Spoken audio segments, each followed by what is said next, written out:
নমস্কার, educational zone চ্যানেলে সবাইকে স্বাগত জানাই। আজকে আমরা যে প্রশ্নটি আলোচনা করব সেই প্রশ্নটি হচ্ছে পরিণমন কাকে বলে, পরিণমন বা ম্যাচুরেশন কাকে বলে। সঙ্গে থাকছে পরিণমনের বৈশিষ্ট্যগুলো আলোচনা করুন। আলোচনার পূর্বে আপনাদের কাছে একান্ত অনুরোধ, ভিডিওটি অবশ্যই লাইক করবেন, শেয়ার করবেন, চ্যানেলটিকে সাবস্ক্রাইব করতে ভুলবেন না। তাহলে পরিণমন শুরু করার আগে আমরা আরেকটি বিষয় জেনে নিই, বৃদ্ধি। পরিণমন এবং বৃদ্ধি দুটোর সঙ্গে সম্পর্কযুক্ত আছে।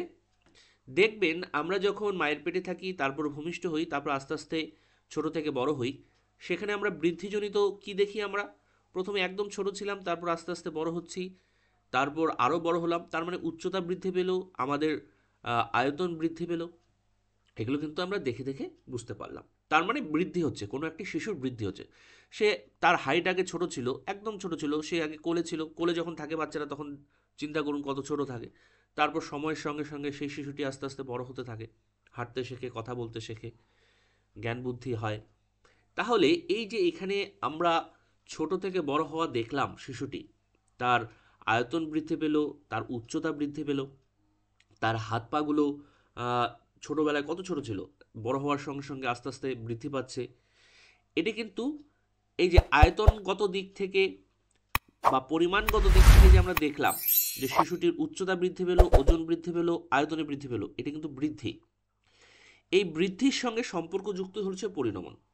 বৃদ্ধি হলো ঠিকঠাকভাবে, কিন্তু অনেক বাচ্চা কাচ্চা দেখবেন বৃদ্ধি হচ্ছে মানে সে বড় হচ্ছে ঠিকই, তার জ্ঞান বুদ্ধি কিন্তু বাড়ছে না, বা সেই শিশুটি তার যে বয়সে কথা বলা উচিত সেই বয়সে সেই শিশুটি কথা বলতে পারছে না। সেই একটি নির্দিষ্ট বয়সে শিশুরা হামাগুড়ি দিতে শেখে, তারপরে হাঁটতে শেখে। একটি শিশু যদি তার নির্দিষ্ট বয়সে হামাগুড়ি দেওয়া বা হাঁটতে শেখা বা দৌড়তে যাওয়া এগুলো যদি করতে না পারে, তার মানে বুঝতে হবে সেই শিশুটির পরিণমনগত কিছু সমস্যা আছে। আমরা যে কথা বলছি, সেই কথা বলছি কিসের সাহায্যে? জীবের সাহায্যে। জিভের যদি পরিণমন ঠিকঠাক না হয়, তাহলে কিন্তু আমরা ঠিকঠাক কথা বলতে পারবো না। এটা কিন্তু মনে রাখতে হবে। আমাদের পেশির যদি পরিণমন ঠিকঠাকভাবে না হয়, তাহলে কিন্তু আমরা হামাগুড়ি দিতে পারবো না বা চলতে পারবো না। একটা শিশু দেখবেন জন্মানোর পর থেকেই কিন্তু ও দৌড়তে পারে না, হাঁটতে পারে না, কথা বলতে পারে না, কারণ তার পরিণমনটি তখনও হয়নি। সেই শিশুটি ভূমিষ্ঠ হয়েছে ঠিকই, তার পরিণমন, জীবের পরিণমন যখন হবে সে তখনই কথা বলতে শিখবে। হাঁটার জন্য যে পেশি শক্তিগুলোর পরিণমন হওয়া দরকার, যখন হওয়ার প্রয়োজন মানে যখন হবে তখন সে হাঁটতে শিখবে। ঠিক একই রকমভাবে পরিণমন কিন্তু আমাদের বৃদ্ধির সঙ্গে ওতপ্রোতভাবে জড়িত। বৃদ্ধি হলেই যে পরিণমন হবে তার কিন্তু কোনো ব্যাপার নেই, কিন্তু বৃদ্ধির সঙ্গে পরিণমন হলেই কিন্তু আমরা কি করতে পারবো? কথাবার্তা বলতে পারবো, জ্ঞান বুদ্ধি বাড়বে, চলাফেরা করতে পারবো, আর বাদবাকি যাবতীয় সব কিছু করতে পারবো। সেই জন্য পরিণমন কিন্তু একটি খুবই গুরুত্বপূর্ণ বিষয়। তাহলে চলুন শুরু করছি পরিণমনের সংজ্ঞা দিয়ে।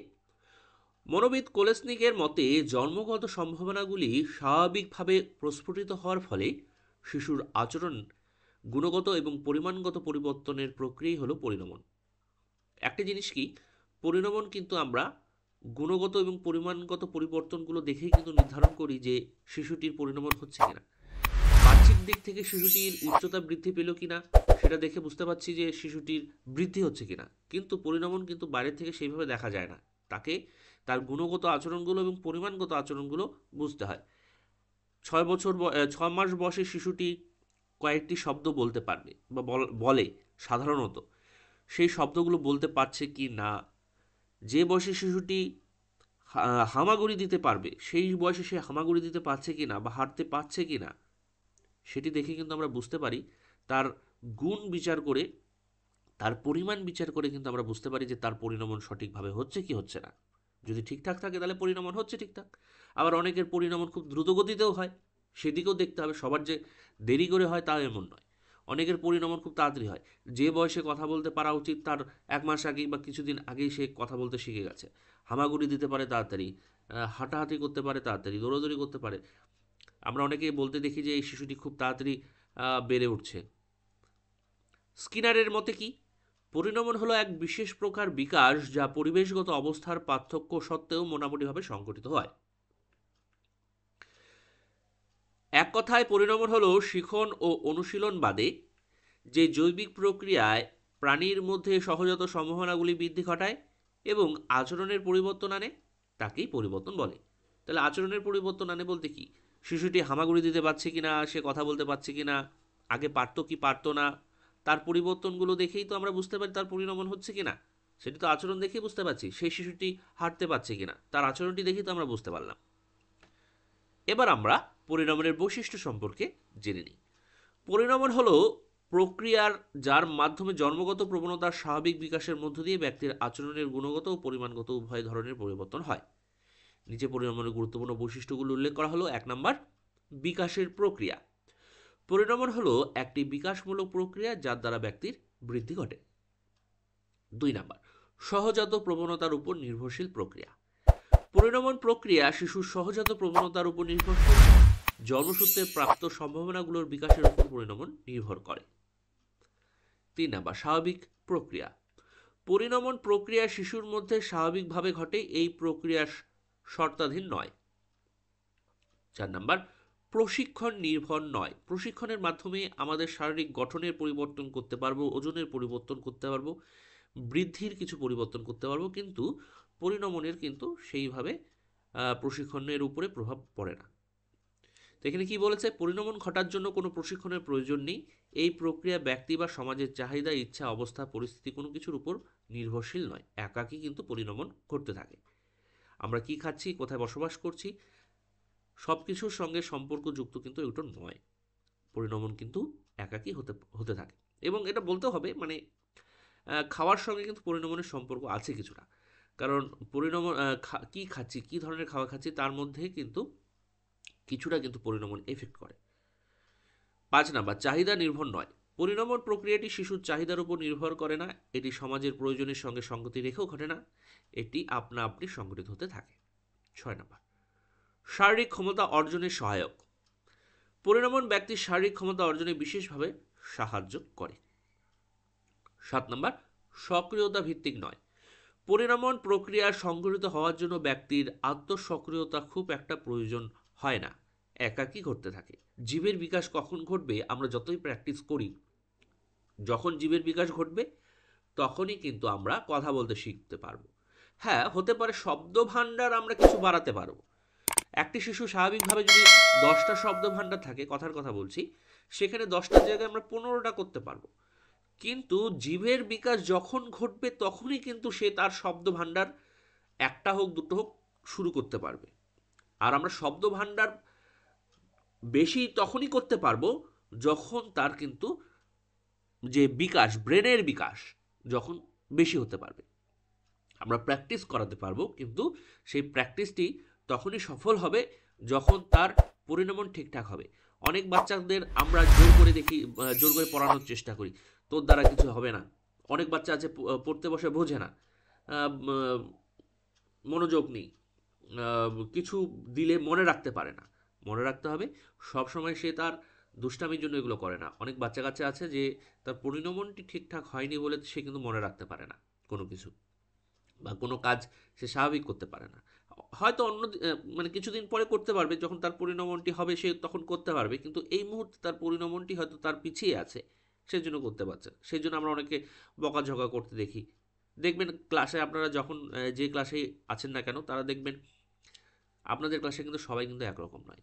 কেউ অল্পতেই বুঝতে পারে, কেউ বারংবার। অনেক ছাত্রছাত্রী আছে যাদের পড়ার ইচ্ছা আছে, পড়াশোনার ইচ্ছা আছে, দুষ্টামি করে না, কিন্তু তারপরেও তারা কিন্তু মনে রাখতে পারে না, বারংবার মুখস্থ করার চেষ্টা করে, করেই যায়, কিন্তু তারপরেও কিন্তু তার ফলাফল কিন্তু আশানুরূপ নয়। তাহলে বুঝতে হবে তার পরিণমনটি ধীর গতিতে হচ্ছে। কিছুদিন সময় নিয়ে বা এক ক্লাস যদি সেই স্টুডেন্টটাকে আমরা যদি সেই ক্লাসে রেখে দিই, তার পরিণমনটা যদি ভালো হয়, তাহলে পরবর্তীতে কিন্তু তার রেজাল্টে কিন্তু ভালো হওয়ার সম্ভাবনা থাকে। সবসময় যে একই রকম হবে তা নয়, আমাদের দেখে শুনে বুঝতে হবে। তারপর কি, সক্রিয়তা ভিত্তিক নয়। কি বললাম, পরিণমন প্রক্রিয়া সংগঠিত হওয়ার জন্য ব্যক্তির আত্মসক্রিয়তার খুব একটা প্রয়োজন হয় না। 8 নাম্বার, জীবনব্যাপী প্রক্রিয়া নয়। পরিণমন জীবনের একটি বিশেষ পর্যায়ে শুরু হয় এবং একটি বিশেষ পর্যায়ে শেষ হয়। 9 নাম্বার, জৈবিক বিকাশের প্রক্রিয়া। পরিণমন নির্ভর করে ব্যক্তির দেহের জৈবিক কেন্দ্রগুলোর স্বাভাবিক বিকাশের ওপর। বাস্তবে দেখা গেছে ব্যক্তির দেহের জৈবিক কেন্দ্রের বিকাশের কোনো ব্যাঘাত ঘটলে ব্যক্তির পরিণমন ব্যাহত হয়। 10 নাম্বার, সর্বজনীন প্রক্রিয়া। দেশ কালভেদে পরিণমনের পরিবর্তন ঘটে না, বিশ্বের সব শিশুরাই প্রথমে হামাগুড়ি দেয়, তারপরে দাঁড়াতে শেখে, সবশেষে হাঁটতে শেখে, তারপর দৌড়তে শেখে। এটি কিন্তু পরিণমনের একটি পর্যায়। ওপরের বৈশিষ্ট্যগুলোর পরিপ্রেক্ষিতে বলা যায় যে পরিণমন হলো ব্যক্তির জীবন বিকাশের একটি স্বতন্ত্র প্রক্রিয়া যা তার আচরণ পরিবর্তন ঘটায়। এটি একটি স্বাধীন ও সর্বজনীন প্রক্রিয়া। এই যে 10 নম্বর সর্বজনীন প্রক্রিয়াতে কি দেখলাম, শিশুরা প্রথমে হামাগুড়ি দিতে শেখে, তারপর দাঁড়াতে শেখে। তার মানে পরিণমন যখন অল্প হয় তখন সে হামাগুড়ি দিতে শিখছে, তারপর আরেকটু যখন পরিণমন বেশি হয় তখন সে দাঁড়াতে শেখে, আরও যখন পরিণমন হয় তখন সে হাঁটতে শেখে, তারপর যখন পরিণমন তার মোটামুটি ঠিকঠাকভাবে হয়ে গেল তখন কিন্তু সে দৌড়তেও পারে। ঠিক একই রকমভাবে আমরা যখন কথা বলতে শিখি তখন প্রথমে আধো আধো কথা বলি, তারপর একটি দুটো কথাবার্তা বলি, তারপর আস্তে আস্তে দেখবেন যখন সময় পার হতে হতে হতে হতে একটা সময় আসে যেখানে সবসময় আমরা অনবরত অনর্গল কথা বলতে পারি। কারণ আমাদের ব্রেনের পরিণমন ঘটেছে। কারণ আমরা তখনই অনর্গল কথা বলতে পারবো যখন আমাদের শব্দ ভাণ্ডার বৃদ্ধি পাবে। আমরা কিভাবে কথা বলছি, কতটা সুন্দরভাবে কথা বলছি, শব্দ চয়ন কতটা ভালো করছি, সব কিন্তু আমাদের ব্রেন ডেভেলপমেন্টের উপর এবং শব্দ ভাণ্ডারের উপর নির্ভর করে। তাহলে ব্রেনের পরিণমন যখন ঘটবে ঠিকঠাকভাবে তখনই কিন্তু আমরা একদম শুদ্ধ বাংলা ভাষায় বা যে যে ভাষাভাষী লোক তারা কিন্তু সেই ভাষায় কিন্তু কথা বলতে পারবে। তাহলে এই ছিল আজকে আমাদের আলোচনার বিষয়বস্তু। আশা রাখছি আপনাদের ভিডিওগুলো ভালো লাগছে। অবশ্যই আমাদের কমেন্ট বক্সে কমেন্ট লিখে জানান ভিডিওগুলো আপনাদের কেমন লাগছে।